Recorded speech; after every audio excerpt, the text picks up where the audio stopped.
of the trail. "See that square of white?" Marian strained her eyes to peer through the gathering darkness. "Yes," she said at last, "I see it." "That," said Lucile in a tone that was tense with emotion, "is the roof of a house, a white man's house."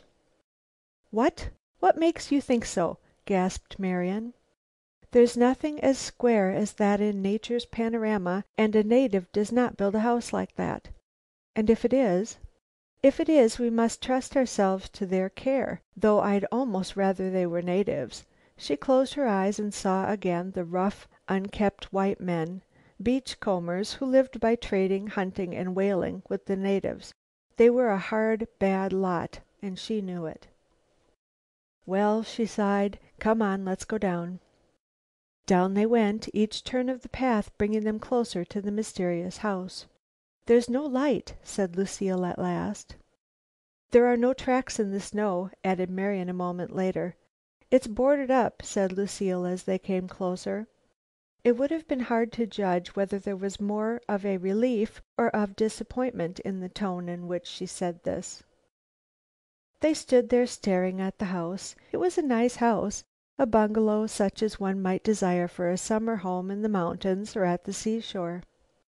"Who do you suppose brought all that fine lumber up here and built that house?" said Lucile.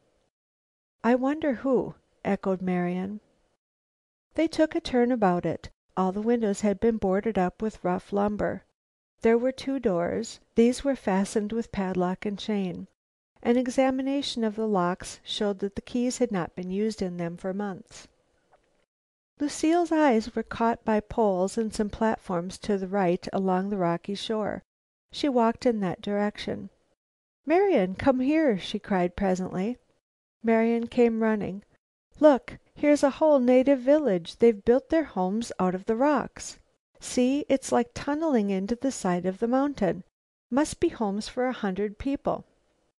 And not a soul here. How strange! Not even a dog." Lucile's own voice sounded strangely hollow to her, as if echoed by the walls of a tomb. CHAPter 15